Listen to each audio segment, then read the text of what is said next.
আমি ইপসিতা দ্য হানি কিচেনে আপনাদের অনেক স্বাগত। আজকে আমি বানাবো একদম ডিফারেন্ট ধরনের মালপোয়া। চিরাচরিত প্রথায় মালপোয়া যেরকম বানানো হয় আমি সেরকম কিন্তু বানাইনি, আর এটা রসে চোবানোও না। এরকম মালপোয়া করে একবার যদি কাউকে খাওয়ান তাহলে আপনার ক্রিয়েটিভিটির প্রশংসা করতে কিন্তু সে বাধ্য হবে। মালপোয়ার জন্য হাফ কাপ মতন সুজি নিলাম। এটা দিয়ে প্রায় 7 থেকে 8টা মতন মালপোয়া হয়ে যাবে। দিলাম 1 কাপ মতন দুধ। যতটা সুজি তার ডাবল দুধ দিতে হবে। ভালো করে মিক্স করে নেবেন। এর সাথে দেবেন 2 টিস্পুন মতন চিনি। যদি মিষ্টি বেশি খেতে ভালো লাগে তাহলে আরও বাড়াতে পারেন বা কমাতেও পারেন। চিনিটা দিয়ে প্রায় কিন্তু 10 মিনিট মতন আপনাদেরকে ঢাকা দিয়ে রাখতে হবে, তাহলেই সুজিটা কিন্তু ফুলবে। 10 মিনিট পর ফিরে আসলাম। দেখুন চিনিও গলে গেছে আর সুজিটা কিন্তু অনেকটা ফুলে গেছে। এখন দেবেন ময়দা। ময়দা দিতে না ইচ্ছা করলে সেই জায়গায় আপনারা কিন্তু আটাও ইউজ করতে পারেন। আমি যতটা সুজি দিয়েছিলাম ততটাই ময়দা দিলাম, মানে হাফ কাপ।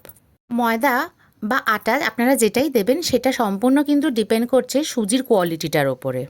কারণ দুধের সাথে ভেজাবার পরে সুজি যতটা ফুলবে তার উপরে কিন্তু ময়দার পরিমাণটা নির্ভর করে।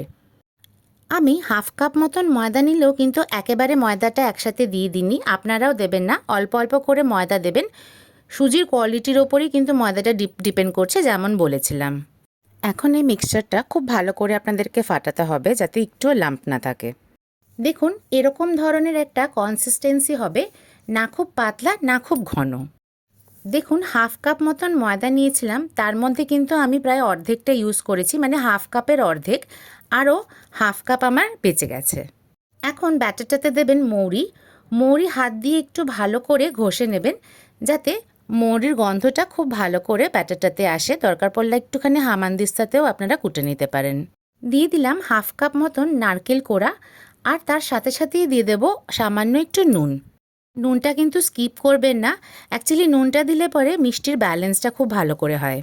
এখন কিন্তু প্রায় 2 থেকে 3 মিনিট আপনাদের খুব ভালো করে মিক্স করবেন। দেখবেন মিক্স করতে করতে কিন্তু ব্যাটারটা হতে পারে যে আরেকটু টাইট হয়ে গেছে, কারণ সুজি আরও ফুলবে আপনারা যত ফাটাবেন। তখন চাইলে পরে সামান্য দুধ বা জল দিতে পারেন। কড়াইতে তেল গরম করে নেবেন। তেলটা কিন্তু একটু বেশি করেই গরম করবেন। আমি সবসময় যে কোনো ফ্রাইয়ের জন্য কিন্তু লোহার কড়াইটাই প্রেফার করি, কারণ লোহার কড়াইতে তেলের পরিমাণটা অনেক কম লাগে। তেলের থেকে ধোঁয়া ওঠা পর্যন্ত কিন্তু ওয়েট করবেন, তারপরে ফ্লেমটা একদম স্লো করে দেবেন। এখন একটা হাতা বা কারচি মতন কিছু একটা জিনিস নেবেন, তার ভেতরে কিন্তু ভরে ব্যাটারটা দেবেন আর তেলে খুব আস্তে আস্তে ছাড়বেন।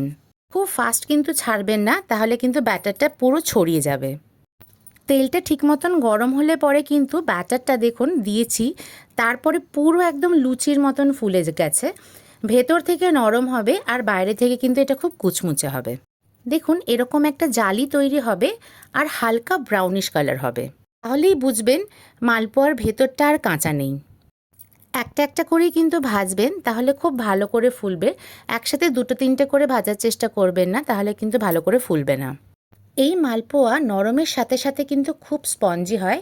অ্যাজ ইউজুয়াল মালপোয়া যেরকম হয় তার থেকে কিন্তু একদমই আলাদা। এখন এটাতে খুব তেল আছে, তাই একটা টিস্যু পেপারে রাখলাম যাতে এক্সট্রা অয়েলটা অ্যাবজর্ব করে নেয়। যদি আমার চ্যানেলটা ভালো লাগে তাহলে একটা লাইক, কমেন্ট আর সাবস্ক্রাইব কিন্তু খুব আশা করলাম। এবার সার্ভিংয়ের পালা। সার্ভিংটা কিন্তু খুব ইম্পর্টেন্ট, কারণ মালপোয়া কিন্তু একদম বেসিক জিনিস হয়ে আছে এখন। এটার ভেতরে আর কিছু এক্সট্রা জিনিস দেওয়া হয়নি, তো সার্ভিংটার জন্য কিন্তু একটু খেয়াল রাখতে হবে। মালপোয়া সাজিয়ে ওপর থেকে মিল্কমেড দিয়ে দিলাম। মিল্কমেড কিন্তু আলাদা করে গলাবার কোনো দরকার নেই। মালপোয়া গরম আছে, মিল্কমেড দেওয়ার 1-2 সেকেন্ডের ভেতরেই কিন্তু মিল্কমেডটা গলে যাবে। ওপর থেকে ড্রাই ফ্রুটস দিলাম। এটা সম্পূর্ণ আপনাদের চয়েসের উপরে নির্ভর করছে আপনারা কি ড্রাই ফ্রুটস ইউজ করছেন। আমি এখানে আলমন্ড ইউজ করলাম। সাথে দিলাম ঝুরি ভাজা আর দিলাম বেদানা। বেদানার জায়গায় আপনারা অ্যাপেলও দিতে পারেন, সেটাও কিন্তু বেশ মজার লাগবে খেতে। অবশ্যই এই রেসিপিটা একবার ট্রাই করবেন আর আমায় কমেন্ট করে প্লিজ জানাবেন যে আপনাদের কেমন লাগলো খেতে।